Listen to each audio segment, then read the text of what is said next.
با نام خداوند بخشنده و مهربان و نهایت با رحم. السلام علیکم دوستان عزیز، برادران و خواهران اهل اسلام.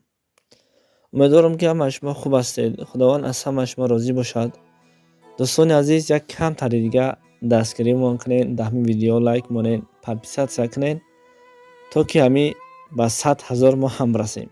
انشالله این همه با دستگیری شما هزار رحمت که دستگیری میکنین و ما را خوب میفهمید. نواری که شما دیده ایستادین، این نوار، در این نوار جوانهای غریب، جوانهای مسافر کار کرده ایستادند و بعضی از آنها چنین میگویند چی میکنیم به همان تاجیکستان رفته یا به همان وطن رفته. بعضی از آنها را میپرسیم، میگوییم که چند سال است در همین فدراسیون روسیه هستی؟ میگوید 4 یا اینکه 5 سال میشود. بسیاری آنها زن و فرزند دارند و بسیاری آنها ندارند. بعدا سوال میکنیم، میگیم که رفته یک زیارتی پدر و مادر میکردی خوب میشد. میگه همش میشه، اینجا آموخته شدیم. فکر میکنم این شخصیت هایی که همین کلمه را گفتن اینجا آموخته شدیم یا خطا میکنند و همان انسان هایی که 4-5 سال میشود دور از فرزند و فرزند هستند، آنها نیز خطایی بزرگ میکنند. در شریعت 4 ماه و در زمان امروزه ما تا 6 ماه دور از زن و فرزند باید بستیم. اما برای این دور بهوده اگر وقتی خود را صرف کرده ایستادیم، البته مشکلی می شود حداقل 1 سال.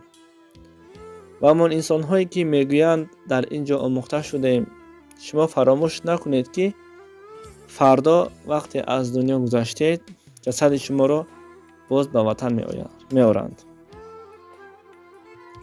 چیکار کنید؟ کمی برای دیدار پدر و مادر وقت صرف کنید، وقت جدا کنید. ایستید 1 سال 2 سال ایستید. هرچند که ایستاده نمیتوانید، بیایید مقصد 1 ماه 1.5 ماه ایستید، باز روید. بعدا پشیمان میشوید، یا اینکه روزی میرسد بر شما زنگ تلفن میشود، میگوید که مادرت یا اینکه پدرت یا اینکه برادر و خواهرت از دنیا گذشت. در این حالت شما به دیدارشون سیر نکردید، پشیمان میشوید. این کار دنیا تا وقتی میمیریم هست، اما برای دیداری پدر و مادر وقت جدا کردن بهترین نعمتی هست که در زنده بودن آنها ببینیم. اگر بگیم که نه باز 3-4 سال دیگر ایستم بعدا میروم، البته تقدیر از جانب الله هست، اما شما کمی هماشات حرکت کنید تا اینکه به دیدار پدر و مادر برسید. خداوند از همه شما راضی باشد و به کسب کارتون برکت. البته دعای پدر و مادر، دیدار پدر و مادر را فراموش نکنید. خداحافظ.